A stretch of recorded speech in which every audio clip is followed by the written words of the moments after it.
I have the privilege of introducing a dear friend, and I've got all this propaganda here. He's a internationally recognized lecturer, radio host, best-selling author. His columnist, well-known columnist, whose articles have been referred to by writers in the LA Times Syndicate, MSNBC, Christianity Today, New Man Magazine, WorldNet Daily, Newsmax, and goes on and on and on of people that have used him as an authority. But let me tell you, he and Chris Putnam undertook a book called, that dealt with the prophecy of the popes. And they published that in, I believe it was March or April of 2012. And they, among other things, predicted that the sitting pope at the time would abdicate. And a year later, in February of 2013, the pope, for the first time in 600 years, abdicated, which of course put Tom Horn and Chris Putnam on the headlines, okay? And so that, you think that'd be pretty good?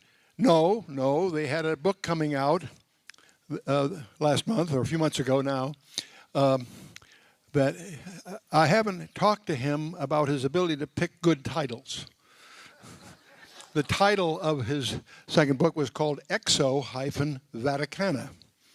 And I've read the book and I respect it highly. I still don't understand why it was named that way. But the point I'm getting at is that book, as many of you may know, I have had a very early and continuing interest in an area that has to be the most difficult area to research on the landscape, the area called UFOs.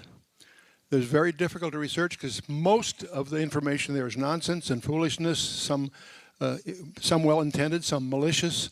It's a very, very difficult area to take seriously.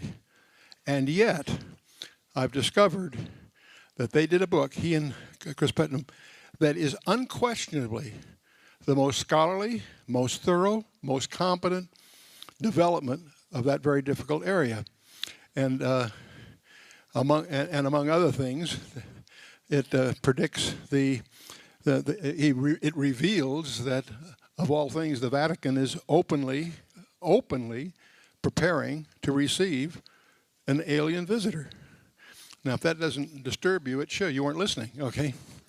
So, Tom, much to my delight, requested that I do the introduction to that, which gave me a preview glimpse of the chapters, and I was stunned with the depth of scholarship and the thoroughness that they've done, so I was pleased to be part of that. So it's become one of my most treasured volumes in my library, Exo-Vaticana by Tom Horn and Chris Putnam.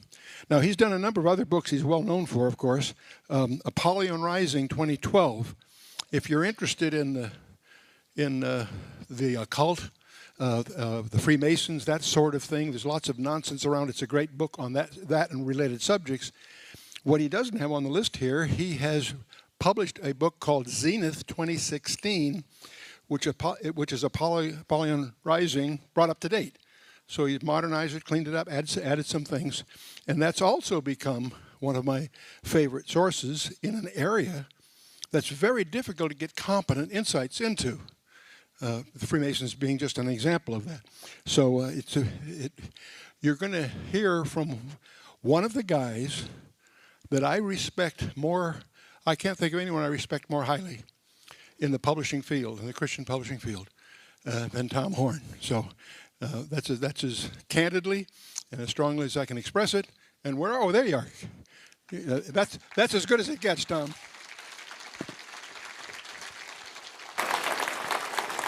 It's a privilege having you with us, my friend. Bless you. God bless you, God bless you, my friend. Well, I was hiding back there hoping that he would keep on going on about all that stuff. I was really enjoying that. Can I get a copy of those notes? I might... I could probably never do it again. Well, greetings, everybody. Are you enjoying the Strategic Perspectives 2013? I almost said 2012. I'm still hung up in the past, ain't I? Old preachers can't ever get out of the past, can't ever stop preaching the old sermons. I do want to say one thing. Last night, Peter Flint gave you that piece of artwork. He said it was one of 14. And I don't know how I felt about that. But if he's got 13 left over, I would think one maybe ought to make its way towards Missouri. Don't you think so? Put the heat on him. I mean, I'm just saying. Otherwise, you know, maybe a Finn could come your direction for your copy. We'll just talk about that a little bit later. Oh, you're the crowd, and I'm supposed to be talking to you. I am glad to be here, and I was invited to come here today to talk to you, of all things, about the prophecy of the popes and how in the world did Chris Putnam and I predict a year in advance, not only that Pope Benedict would step down, but by the way, we got it actually to the month, and we didn't even know we did. We said in the book, if you read it, which came out before his resignation, we suggested that he was going to step down in April of 2012, citing health reasons, and be the first pope to do so, as you say, in 600 years.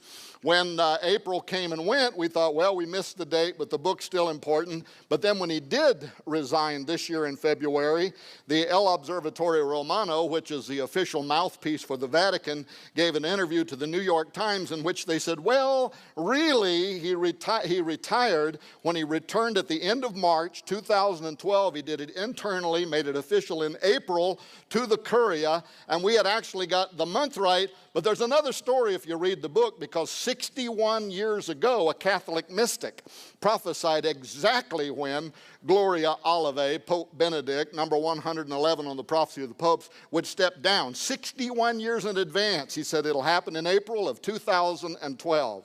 So if you read the book, you'll go through a lot of that, and you'll find out that there are other mysteries that we only hint at, that Putnam and I came across, for instance, having to do with the conclave itself, that process by which, that medieval process by which the cardinals go there to St. Peter's Square, sequester themselves into the Sistine Chapel, and they go through that very ancient ritual of electing a pope. And during this last election, there were a lot of questions, people out there asking questions, how does that process work? And you had comedian Craig Ferguson, the talk show host guy. He was on TV, and he was saying, now how does this process work? He says, I know they have these little papers, right? And they roll them up, and then they vote and they tear them up, and then they throw them in that thing that they've temporarily hooked up, that stove with the temporary stovepipe that's going up out of the top of the Sistine Chapel, and they mix chemicals with it. And he said, now if the smoke comes up and it's black, they haven't yet elected a pope. If the smoke comes out and it's white, they have elected a pope. But Ferguson said, what would we make of it if all of a sudden green smoke started coming up out of the Sistine Chapel?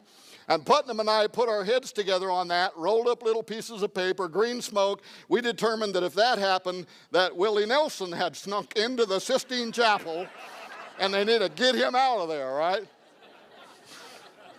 Well, okay, that's not what I'm here to talk about, but we did come across other mysteries, I'm just saying, and maybe at some point we'll talk about some of that nonsense too. Okay, to get started, I want to blame you folks for the excursion that I've been on for the last 24 months. Or at least those of you who were here 2 years ago when I spoke on transhumanism. How many were here 2 years ago? So some of you were. Well, I blame you for what I've had to go through for the last 24 months. Want to know why? Because anytime you get in an auditorium filled with spirit-filled people, you're going to start getting inspired, right? That's the problem. Here I was, minding my own business, standing back there with my son. You can see him standing there, Joe Artis, the wild man of the Ozarks. And we were talking about how it was unusual that you have a 900-year-old medieval prophecy that's about to come to its end, and nobody had written a thorough investigation into the prophecy of the popes. Do you believe in it? You not believe in it? What does it mean? Who does believe in it that's in the Vatican? Why did some popes go out of their way to show themselves as being the fulfillment of it? And all of that. So we're back there minding our own business, but the radiation coming off of you folks is inspiring me. And did that ever get me in trouble? So all of a sudden, I didn't have any more sense than to think, well, okay then, if nobody's written it, I'm a publisher, maybe I have an insight on writing this book and doing the investigation. So I go up here in my beautiful room to write down some notes on how I would go about investigating the prophecy of the popes. But because I'm on the road, my cell phone's turned off, I'm thinking, now if somebody's trying to get an emergency contact through to me, they might have sent me an email. So I opened up my email, believe it or not, and here is an email from a guy by the name of Chris Putnam. Now, at that time, I didn't know Chris. We'd never spoke. I didn't know anything about him. Somebody, I think, had told me that he had a blog site, but that was all I knew. But here's this email from Chris Putnam, and I opened the email, and can you believe he wants to talk to me about the prophecy of the popes?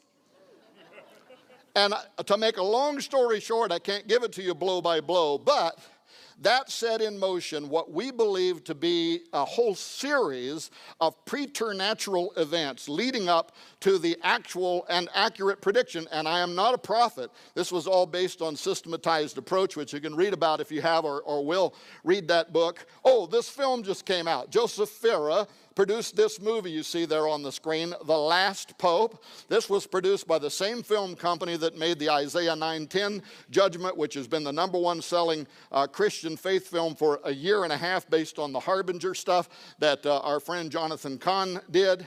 But so that just came out, and it's based upon this story. What happened? How did we get involved with it? They go all over the world. Jerome Corsi goes over to the Vatican, talks with Vatican historians. Then they go to Ireland. They talk with the leaders of the church, the historians over there, about Malachi Morguer. And as I'm going along here and I say that name, Malachi Morguer, it dawns on me that a whole lot of you may not even know what I'm talking about with the prophecy of the Pope. So, very quickly, in 1139, there was a Catholic bishop.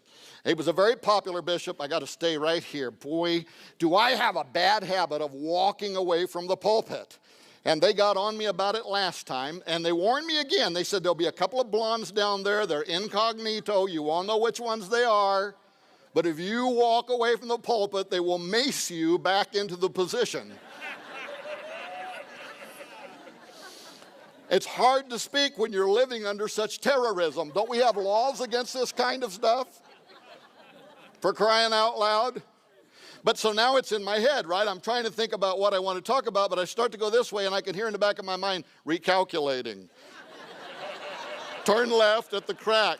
Do a U-turn, recalculating. 1139, a priest by the name of Malachi Morguer, an Irish bishop, very popular. He served in an area that was called Armagh, which is now known as Northern Ireland. This was a priest who was accredited with having the gift of healing and also having the gift of prophecy. But in 1139, he is summoned to Rome by the then Pope, Pope Innocent II. And like every priest in his day, of course, you know, he wanted to go to Rome. He wanted to see the Vatican City. He dreamed of meeting the Pope. And so he gets together his entourage and their beasts of burden and their carts and all of that. And they begin this 9-month arduous journey across Europe. And as they're going, they see the conditions of the world. The pain, the suffering, the plagues of the 11th century that are devastating so many townships and people, the wantonness, the hunger. And all of this is weighing really heavy on Malachi's mind. He was already a priest of the people anyway, if you know what I mean. And then 9 months later, now it's 1140, and he arrives in the Vatican City. And he is put off immediately by what he finds there. This is a time, by the way, in history that is known as the pornocracy. It was a time where the Pope and those around him and the Vatican, they embellished all of this privilege and finery and wine and pomp and circumstance and food and all of the splendor. And Malachi comes riding in with his donkey pulling some cart, and he has just seen what's going on across the then known world, and he is really offset by what he finds there. So he conducts his business with Benedict II, or with Pope Benedict. Time traveling here again, sorry. He conducts his business with Innocent II and gives an update on his diocese, and then he can't wait to get out of the city. And this is where things get interesting. Because according to history and tradition, as Malachi is coming up out of the Seven Hill City, all of a sudden something happens to him. First of all, he utters one line in Latin that is essentially a judgment upon the papacy. And the flavor of this judgment is that God is only going to allow this to go so long. That then is followed by a series of 112 lines that he writes down in Latin, each one of these symbolic of each pope that would arrive in succession, with the Pope following Innocent II, which is Celestine II, all the way down to the final Pope, and that is the Pope, he says, line number 112, that is the Pope that will reside in Rome when the church and the world enter into the Great Tribulation period, ending with the destruction of Rome and the return of what he calls the great and terrible judge, that is Jesus Christ, who's going to judge his people, including this religious system that he had found at that moment to be so offensive. Now, that's what Chris Putnam and I started investigating, but it led to places that we would have never thought we were going to go. Bottom line this, it remained in the Vatican archives, the prophecy did, for about 400 years. We don't even know how it got into the Vatican archives, but somehow it did. And it was hidden there like so many other things have been hidden inside those secret archives. You know, the Vatican, they basically wrote the rules for Central Intelligence and the FBI. Much of what they developed in terms of concealing documentation is what we adopted into our intelligence agencies later on. But in 1595, a Benedictine historian by the name of Arnold de Wyan publishes the prophecy of the popes. He takes it out of the archives, puts it in his 1,700-page book, Lignum Vitae, and it comes out, and it's now in the public forum. And here is the mystery. From that day and forward, the prophecy of the popes actually has seemed to increase in terms of its accuracy. If it had been a fraud concocted in 1590s and they made the first part of it look like it was really real, right? Then you would expect that from that time forward, now that we can watch it, it would fall apart, but it hasn't. It's actually become more accurate, and this has implied something. It has implied that it is time to take a drink of this water. In addition to that, it has implied to some people that the prophecy of the popes was either, one, divinely inspired, or number two, demonically inspired, and it is some part of a great deception, or number three, and this is the one that I tend to kind of lean toward 60-40, is that for whatever reason this document has held a place of importance in the mind of the cardinal electors. And they have only been electing popes that could be seen in one way or another as fulfilling their line in the prophecy, and therefore it has become a self-fulfilling prophecy, whether or not it was ever originally given by God or the devil. For instance, take just the last three popes as an example. Pope number 110, his line in the prophecy was de laboris solis, or from the Latin to the English, he will come through the labor of the sun. And this was the line for Pope John Paul II, who was born during a partial solar eclipse, and then years later actually died and was buried through a very rare hybrid eclipse. And so he literally entered the world and exited the world through the labor of the sun. Then came line number 111, Gloria Olivae. This was the line for Benedict, and this was the one that says he will be the glory of the olives. And this was interesting because in the lead up to the election of Benedict, there were a lot of the watchers of the prophecy, right? They were saying this guy is going to be a Benedictine priest because their symbol is the olive branch and their priests are known as the Olivetans. Therefore, the glory of the olives, he's going to be a Benedictine priest. Well, then the conclave came and they elected a German cardinal by the name of Ratzinger, who was not a Benedictine, and everybody was thinking, uh-oh, something just suddenly really fell apart in the prophecy of the popes. Then, a few hours later, Benedict walks out there into the well where the Pope stands in St. Peter's Square, and he announces two things. Number one, that he had been born on the feast day of St. Benedict, the founder of the Benedictine order, and secondly, that he was taking, therefore, as his name, Benedict XVI, in an astonishing fulfillment of this line number 111 of the prophecy of the popes. But it also, of course, indicates he may have selected that name because what? Some kind of backroom deal? You have to make yourself to appear to be a fulfillment of the prophecy? I don't know, but it does bring us then to the final line, line number 112, which is the line for Pope Francis I, and the question, does George Bergoglio fulfill the final line in the prophecy? And here is what the prophecy says. This is the most expressive line in the prophecy of the popes, and it says this: in the extreme persecution of the Holy Roman Church, there will sit Peter the Roman, who will pasture his sheep in many tribulations, and when those things are finished, the city of 7 hills will be destroyed, and the dreadful judge will judge his people, the end. That is the final line in the prophecy, a 900-year-old prophecy, and it is the line for Pope Francis. Now the question then is, does Bergoglio fulfill this line? First of all, part of it we're going to have to wait and see. Because if he is the Pope residing at the Vatican as the Great Tribulation unfolds around us, we're all going to know that in a very short period of time, I suspect. But the second thing was this line, Peter the Roman.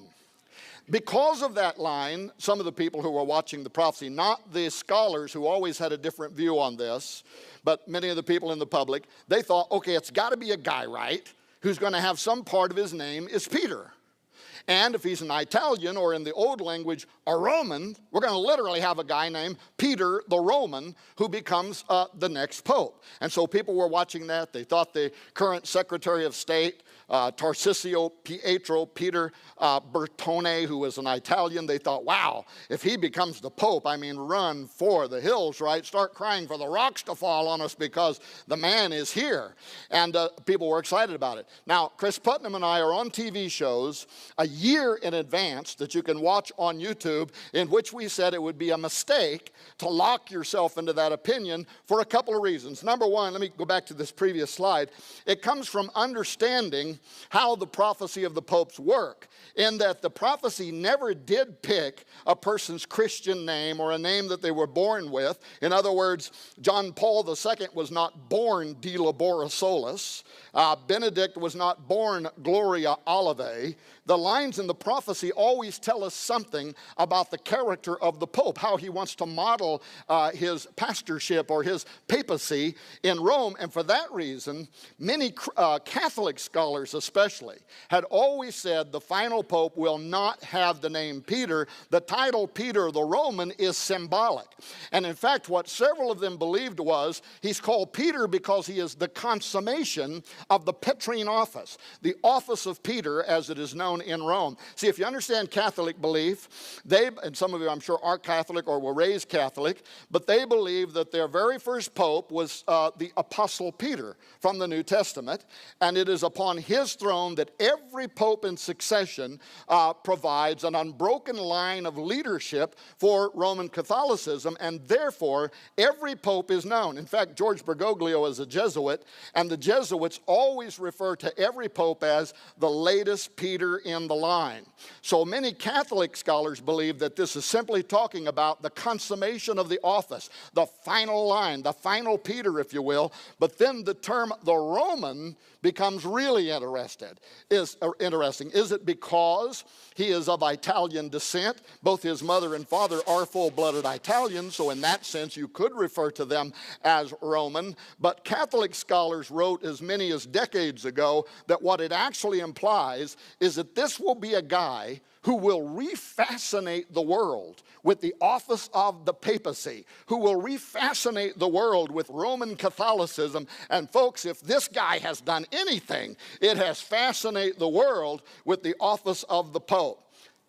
However, Having said that, it's spooky how Bergoglio has gone out of his way to attach himself to the literal title, Peter the Roman, and to wrap himself in the final line of that language. First of all, because he took as his namesake Francesco, or Francis as he's more commonly called today, of Assisi. That is his namesake.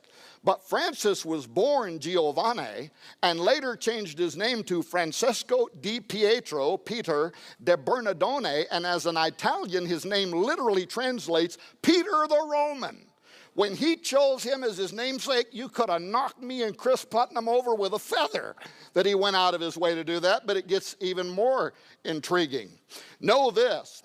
Pope Francis is selling himself as a humble man, and he may be a humble man, but that does not mean he is an ignorant man. He is a Jesuit. He has advanced degrees in science, in history. He is very familiar that he is the final line in the prophecy of the popes. He knows that. He also knows, however, that Francis of Assisi was a mystic like Malachi Morgare. In fact, Francis of Assisi only lived 50 years after the prophecy of the popes was given. There's some evidence he was familiar with it, but even if he wasn't, Francis of Assisi prophesied too about the final pope. And do you want to know what he said about the final pope? Here's an excerpt from his prophecy. He says he will be raised to the pontificate, who by his cunning will endeavor to draw many into error and death. For in those days, Jesus Christ will send them not a true pastor, but a destroyer. Why in the world would Bergoglio name himself after a guy whose name means Peter the Roman and whose prophecy implies the very last line, 112, that this guy will be a deceiver who is going to lead the world into destruction, but it keeps getting even better. 3 weeks ago, Bergoglio wrapped himself in it again. He names a guy that we actually thought might be the final pope, a cardinal who is an Italian, a Roman, by the name of Pietro Parolin, a guy whose name means Peter the Roman, was just named as the new Secretary of State for the Vatican. And this is interesting because for those of you who might be watching this via live stream who are Catholics, those who are here who are Catholics and know history, and I know there are some here that know it a lot better than I do. John Loeffler is in the building, right? And also those who have paid attention to this history, you are familiar that in the background of Catholicism, some of the ancient prophecies, more than one, foresaw the end times. And what did they see? They saw that something is going to happen to the rightful pope. That he is what? One says maybe he's going to die or be killed. Another says maybe he's going to be arrested. But something happens that moves the pope out of office, and then an anti-pope rises up under him, and that guy is the one that's really the bad one. Well, by doing what he just did with Pietro Parolin, George Bergoglio just put into place something that if something should happen to him and his Carmelingo, the Secretary of State would step up into the office of the Pope, a man whose name literally means Peter the Roman. Now, I can't tell you that that's going to happen. I don't hope something happens to Pope Francis other than maybe getting saved.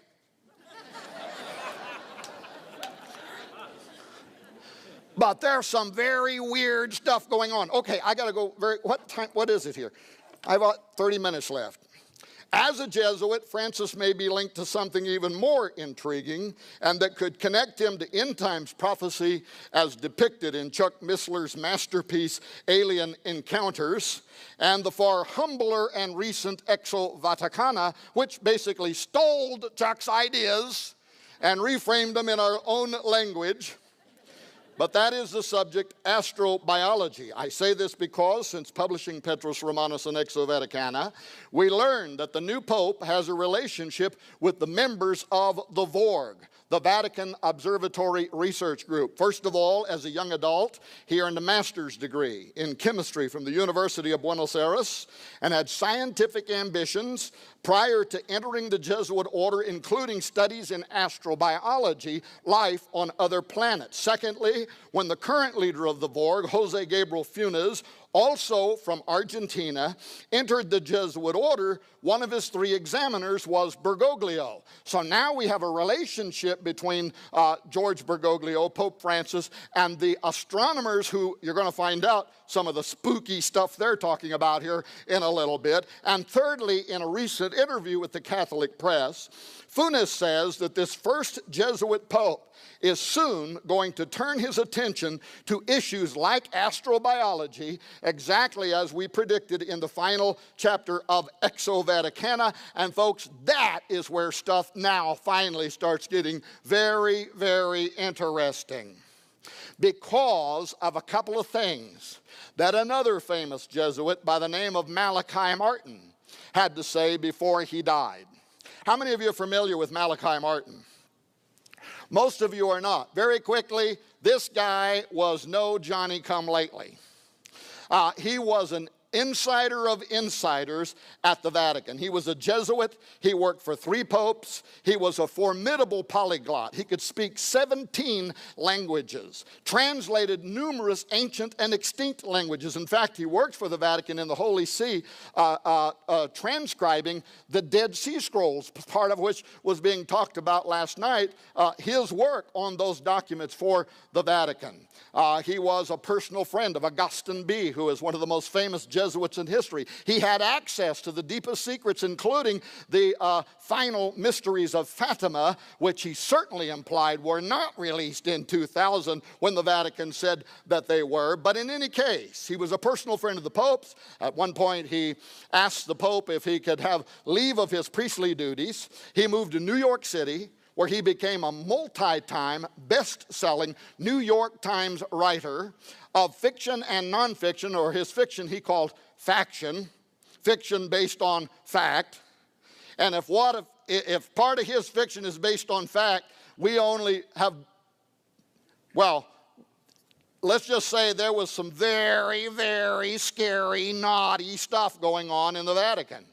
And long before the news hit the fan about pedophilism, Malachi was out there saying that it was happening, and he was being mocked by many of the other priests. But much of what he said came out later on down the line to indeed be a fact. But 2 of the things that he said that I want to focus on. Number 1, he wrote this book right here, The Jesuits, The Society of Jesus and the Betrayal of the Roman Catholic Church. If you haven't read it, get it and read it, because you will see that exactly what he predicted was happening, but that he hoped would not happen, indeed is and has happened. And what he says in this book is that there was a secret war that was going on between the Jesuits and the other priesthood for the control of the Roman Catholic Church and the Vatican in particular. The Vatican, folks, is not like any other Christian denomination.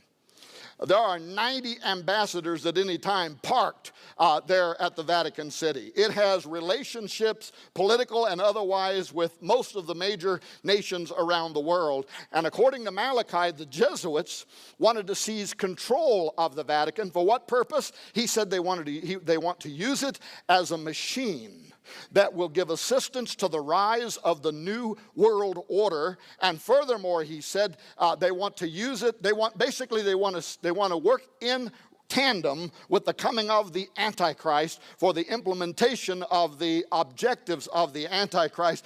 And Brother Malachi must be rolling over in his grave today. Or excuse me, he must be rolling over in purgatory.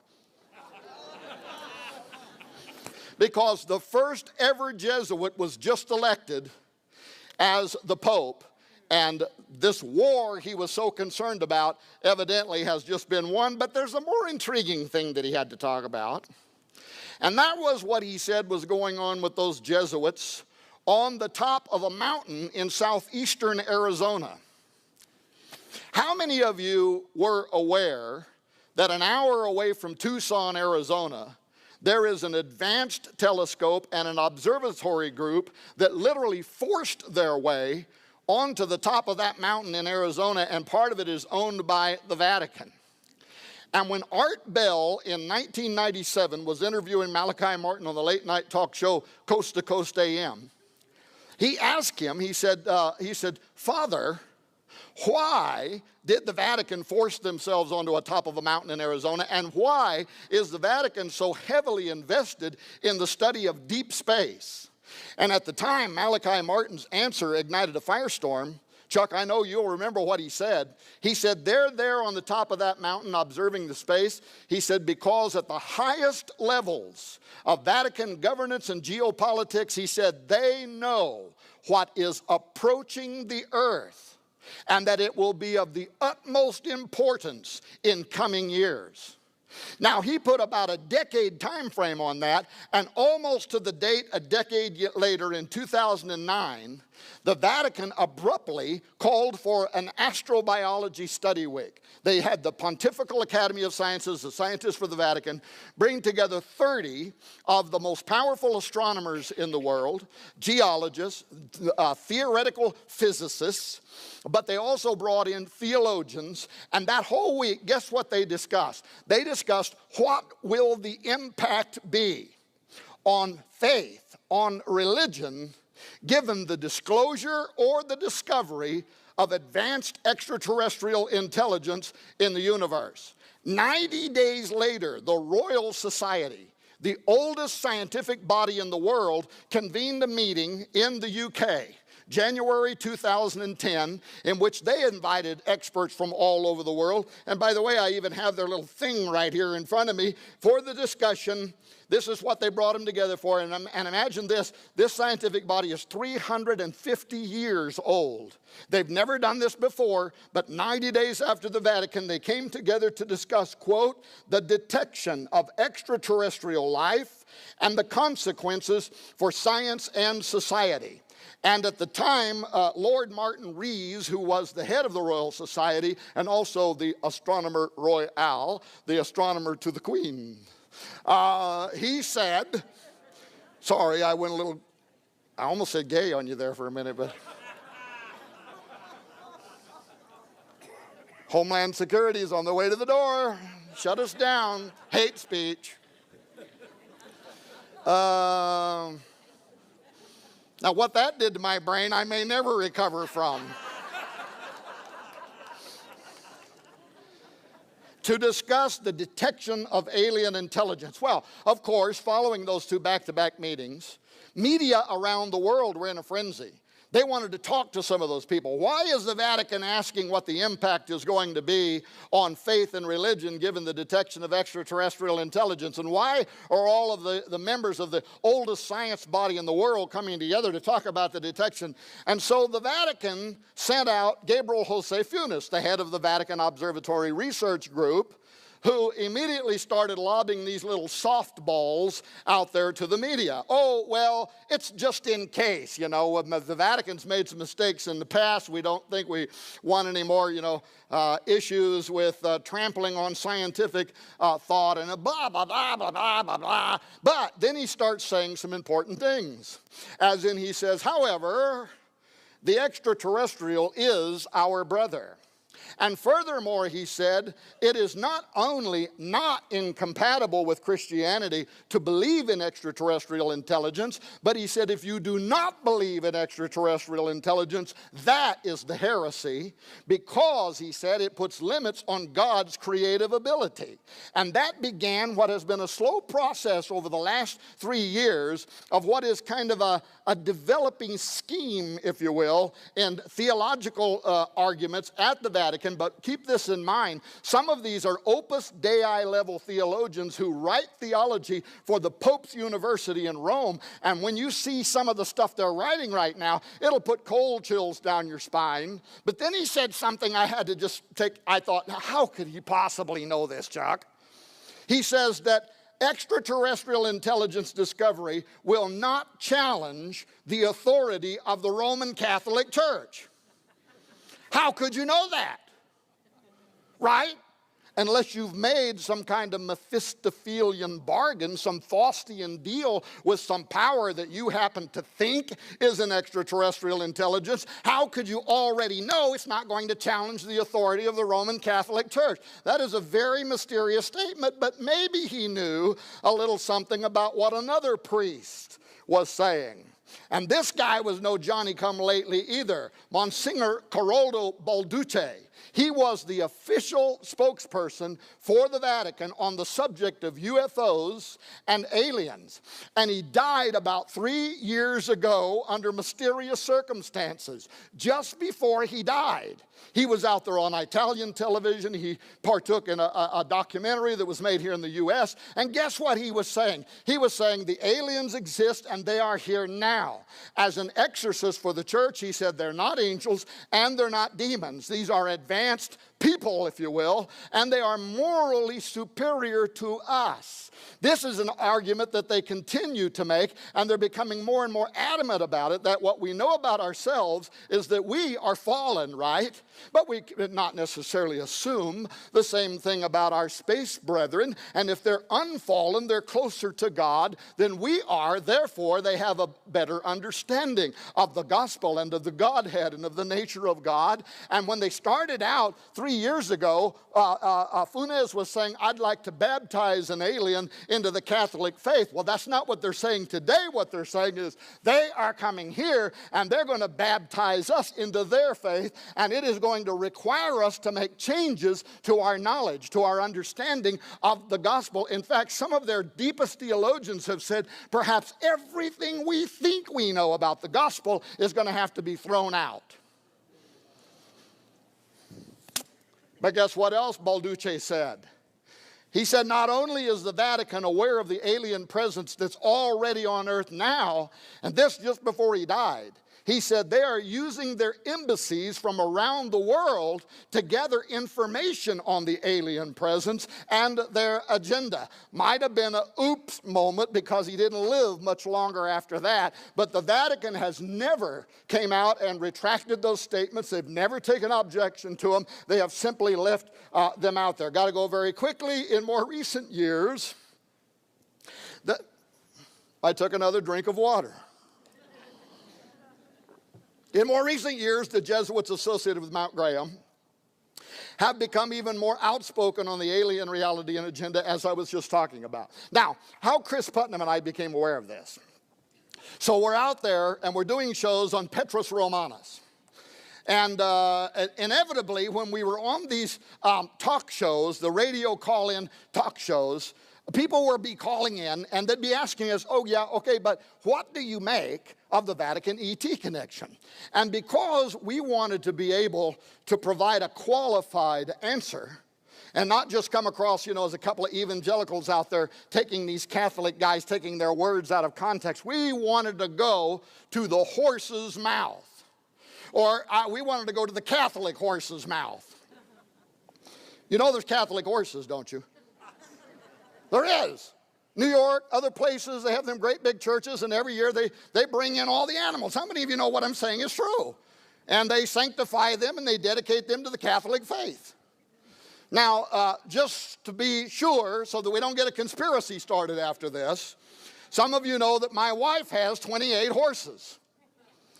But we have had every one of them certified evangelical.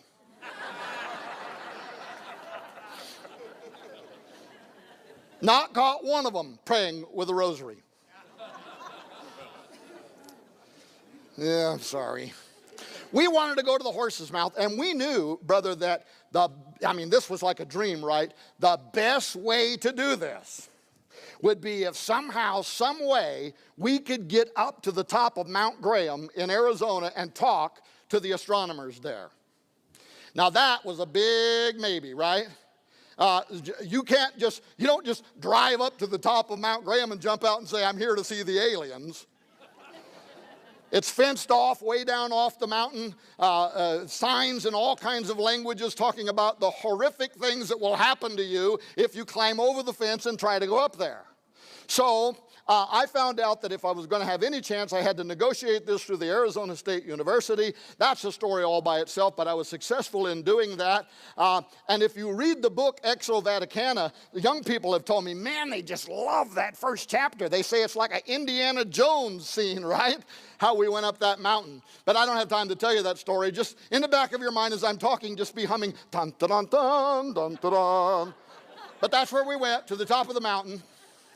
And when we got up there, now I have to say, I was very impressed with the Jesuit who was on duty that day. He's not the one we had been hoping to talk to, but he was a Jesuit astronomer. We later did talk to the one we wanted to talk to, but he was an astronomer and very cordial. I mean, this guy could give evangelicals lessons on how to behave in a Christ-like manner. Very warm, very cordial, answered all of our questions, took us and showed us the very humble areas where the astronomers sleep when they're there and the places where they eat. But then finally, of course, we went up the ladder, we went up the stairway, and we wind up there with the Vatican's astronomical or advanced technology telescope, and they allowed us to do all kinds of crazy stuff. We clumb all over the telescope, went up above it, went down below it. Down below, there's an area chained off. They unchained it so we could stand on that platform, and then once I got up there, I saw all these electrical warnings around me with crossbones, and I thought, now I know why you let us stand on the platform. We're not falling for it, so we got off the platform. But we went, but that guy confirmed for us everything that we had been asking, and we were really straightforward. By the way, the wild man was our cameraman that day, and we have that Jesuit on film talking about some of this astonishing belief system, and we may make a documentary called Exo-Vaticana the movie, because we got even more astonishing film when we came down off of that mountain, and maybe that'll happen and maybe it won't. But anyway, we talked to him, but he did confirm that he, like some of the other astronomers up there, we were surprised when he just started saying, talking about the number of UFOs that they constantly see above that mountain and in deep space using those telescopes. We hadn't even asked the question. He just started talking about it. We found that to be extraordinary. But he also said this, which was key to us. He said, these days the Vatican only uses their advanced telescope for one reason, and that is to monitor exo-worlds where they believe that there may be the conditions for life, including the possibility of advanced intelligence. So we found that to be very confirming. Anyway, let me make I'm going to make the story faster. We left there. We walked up the hill about a city block to the radio telescope. There's 3 telescopes on the top of Mount Graham. So we went to the radio telescope. Nobody was on duty that day, but our guide had keys, took us in, opened all the doors, turned on all the lights. We got to see that gigantic telescope. We went into the control room. We saw the screens were sitting there lit up with images of deep space. But because we couldn't talk to any technicians or astronomers, we left there. We went out. We walked 2 more city blocks up to the top of the mountain, and that's where sits the large binocular telescope. It is the largest telescope in the world. It makes images of deep space that are better than the Hubble telescope.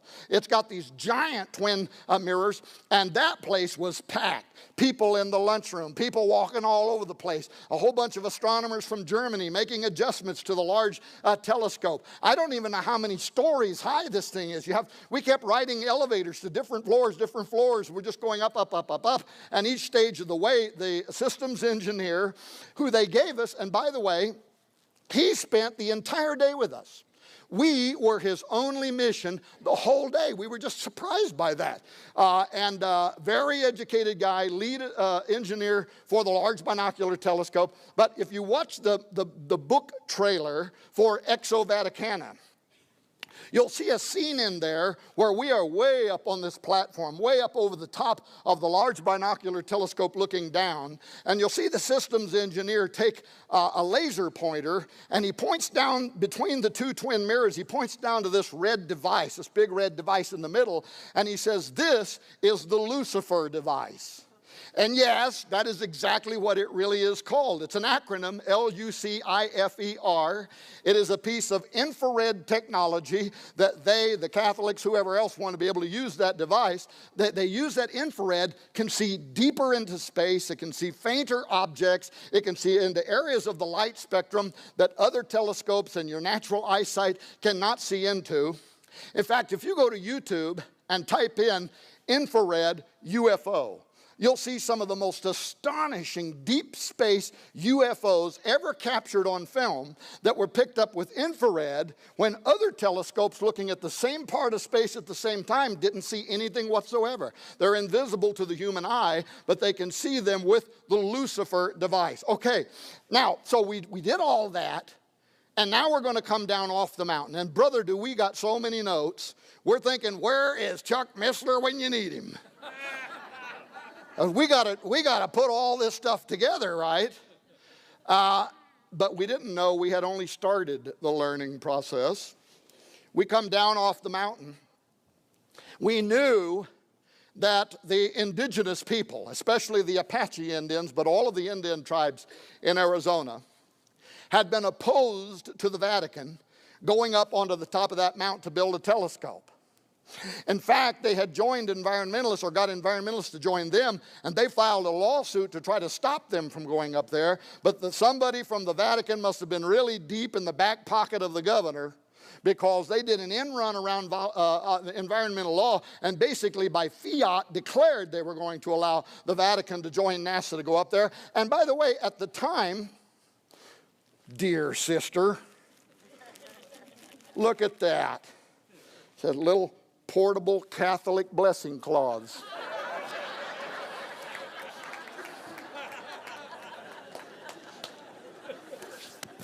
Yeah, oh yeah, I guess you're probably getting tired of that, huh? Look at this guy with the face thing, man. Really? Yeah, but you're not standing up here under all these hot lights. Don't give me some kind of problem about the way I look. Now, see, I won't be able to say anything bad about the Catholics because I just got the Catholic cloth. Put it on, just put it up there and leave it up there. I can play dominoes better than you.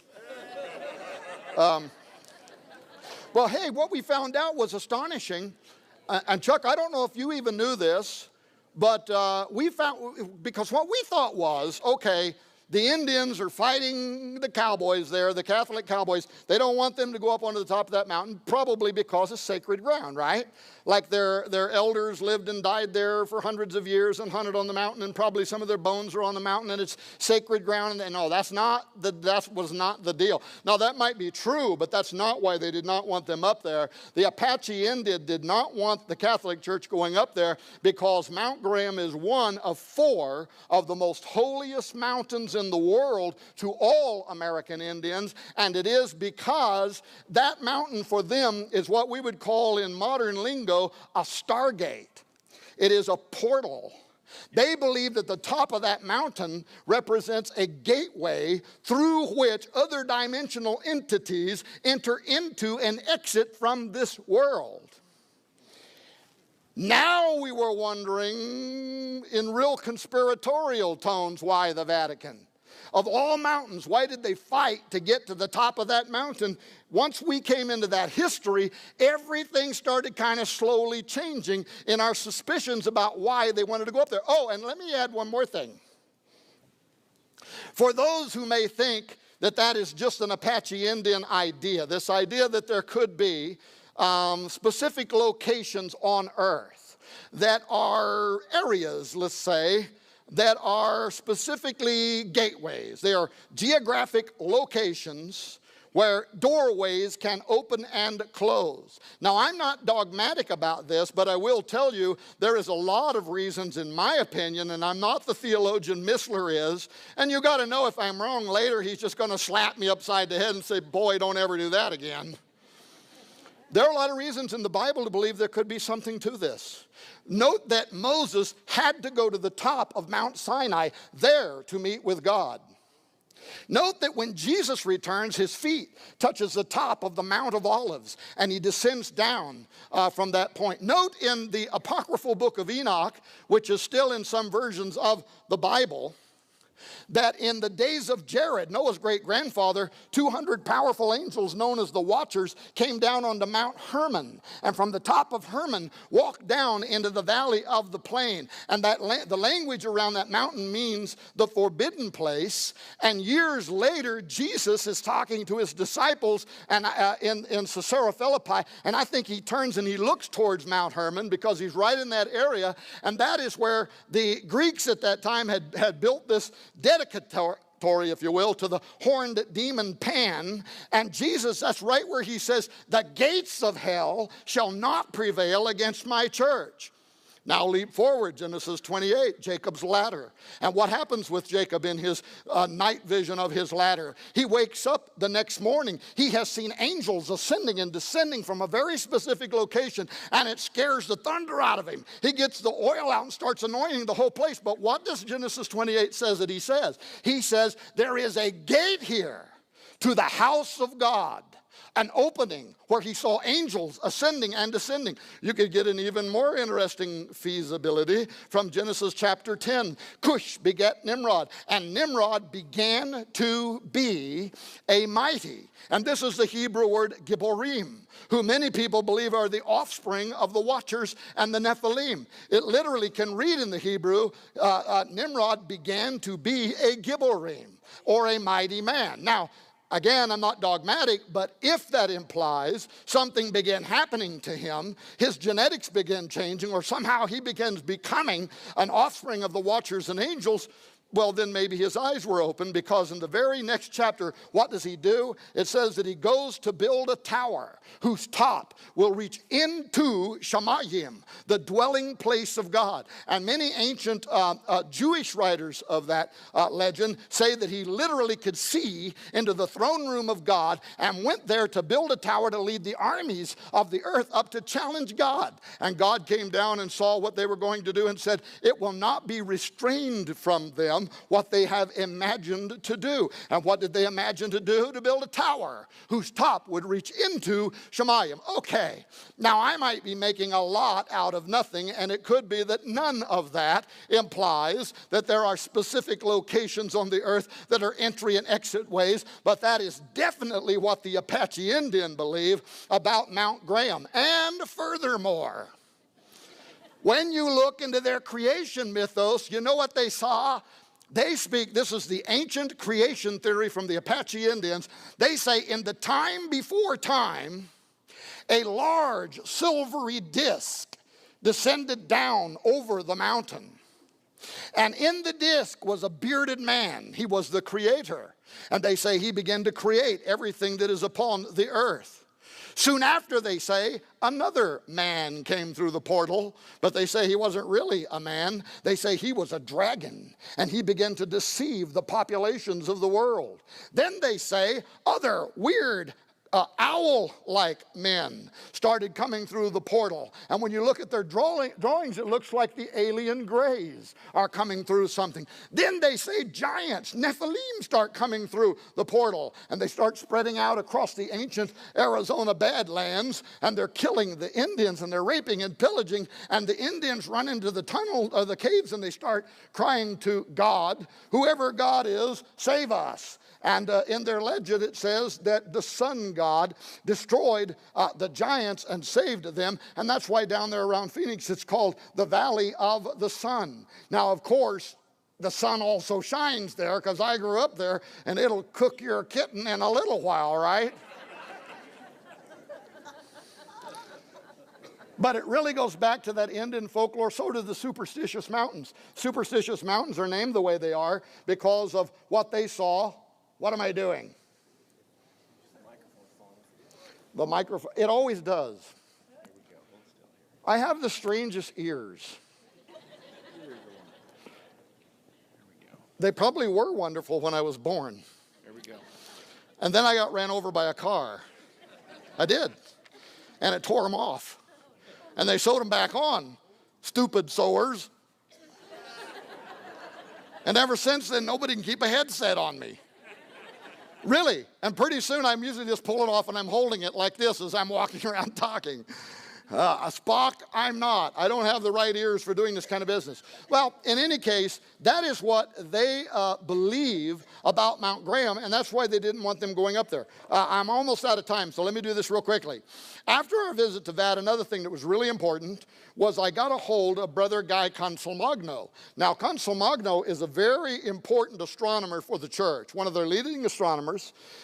He splits his time between Mount Graham in Arizona and the Pope's summer residence in Gandolfo, Italy, where they also have a telescope there that the Pope can use. He's the keeper of the Vatican's collection of meteorites and other things that have fallen down from the earth. You often see pictures of Brother Guy Consolmagno with the Pope. But I wanted to talk to him because of this book right here, Intelligent Life in the Universe. The subtitle, Catholic Belief and the Search for Extraterrestrial Intelligent Life by Brother Guy Consolmagno. I wanted to read this book because when it was first published a few years ago, it was instantly pulled from the market by the Catholic Church. They published it with their Catholic-owned Catholic Truth Society publishing house.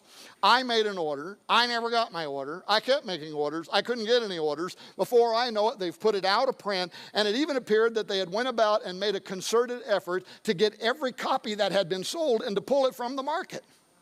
I wanted to know why that was the case. So when I came down off the mountain, I contacted Brother Guy Consolmagno through the observatory website, told him that we had just been to Mount Graham, we had missed him there and had hoped to talk to him there. Wanted to know if he'd be willing to allow us to interview him, which he did 4 times from Rome via the internet. But in that very first email, and it was a good thing, time for the Catholic cloth, it was a good thing that I asked him in the first interchange, because I don't think I'd have got it later on. I asked him, is there any way I can get a copy of Intelligent Life in the Universe, which you wrote, either just a used copy or the PDF, and he sent me the PDF. And guess what? We make the PDF of the book available free on that DVD they got back there on that table. And if you get that DVD, by the way, it's got tens of thousands of pages of information. It's got 20-some hours of interviews. When the Royal Society was meeting over there, I decided that our Royal Society would meet over here. And we did 20 hours of interviews. We interviewed Chuck Missler. We interviewed the former leader of the military of defense for the government of Britain, Nick Pope. We got one of the last interviews with Jesse Marcel Jr. before he died a few weeks ago about what actually happened there in Roswell. 20 hours. It's all on their free MP3 format. You can put it in your little device, listen to it as you drive. But this book is in there. And what does this book say? Well, when I asked Brother Consolmagno about what these churchmen were saying, that the aliens are coming and it's going to require us to have to change our understanding of the gospel, he quoted from his own book. These are in this book. He quoted from his own book. Oh, I asked him, I said, where would I find an example that advanced extraterrestrials might come to the earth sharing the secrets of heaven? And he said, well, Tom, it's happened once before. And I said, where? He said, haven't you read Genesis 6? Now think about that. He's using a story to imply our space brothers were once here, they're coming back, they're going to correct our version of the gospel, and he is using as a sample of that who we would call fallen angels, and in fact they did come to the earth once before, and they did share the secrets of heaven. They shared the secrets of genetic manipulation. And the Bible tells us in Genesis that eventually all flesh, both man and beast, had been corrupted, and it led to the fiat of the flood and God having to purify the world. They shared the secrets of metallurgy. They taught men how to make superior weapons so they could more efficiently kill one another. They taught the secrets, it says, of potions and allures. And some of the ancient texts say they taught women how to make lures so that they could lure both men and angels into their bedrooms. So, yeah, they came down, but these are the last guys on earth, right, that I would get all choked up about, that I would consider to be my space brothers, and they're coming back again. So when I question him about that, he quotes John 10:16. He makes the same point in the book, and he says, Tom, have you not read, and other sheep I have, which are not of this fold, them also I must bring, and they shall hear my voice. See?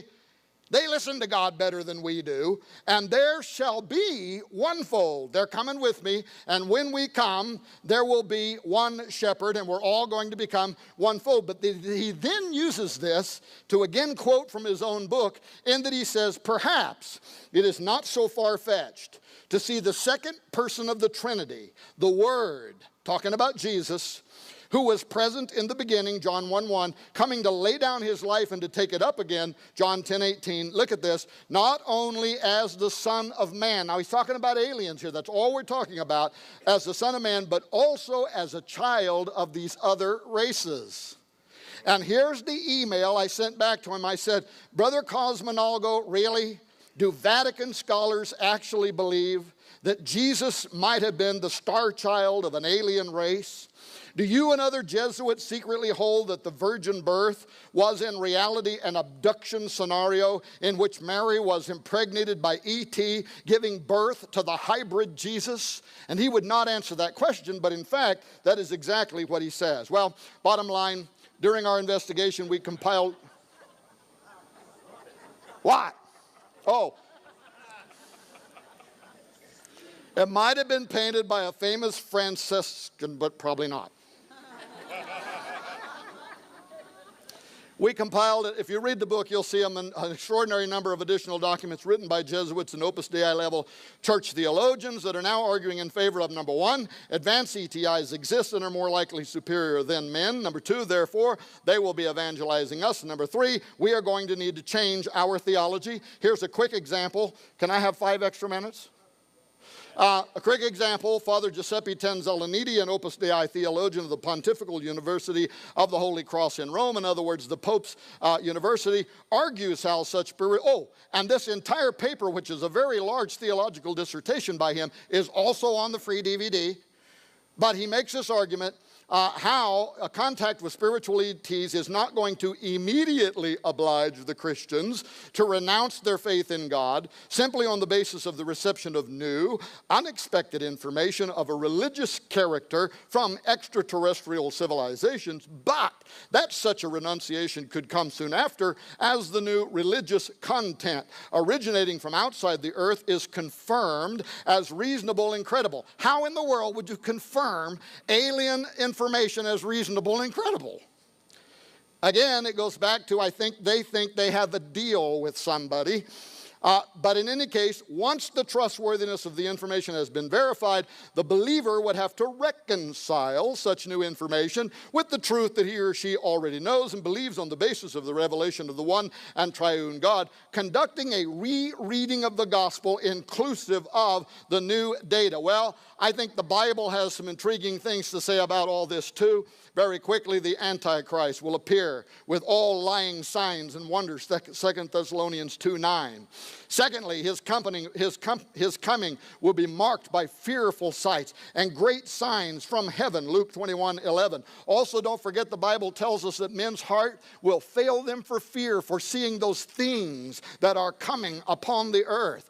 Thirdly, the Antichrist and false prophet will be aligned with the powers of the air and able to call down fire from heaven. Fourthly, and this is one of the more intriguing ones, is Daniel, who says that the Antichrist will champion worship of a strange alien god. Daniel 11:38 through 39, in his estate shall he honor the God of forces, and a God whom his fathers knew not shall he honor with gold and silver and with precious stones and pleasant things. Thus shall he do in the most strongholds with a strange god. And the Hebrew language here, Chris Putnam would verify, the Hebrew text there can literally be translated an alien god. Well, as a result of these verses and ongoing investigation into Petrus Romanus and Ex Vaticana, I have come to suspect one thing and to believe 3 others. Number one, I suspect that a form of great deception is at our doorstep, and the world's most politically powerful church seems to be playing into the hands of evil supernaturalism. It is obvious now that the Vatican is preparing for, even perhaps monitoring from Mount Graham,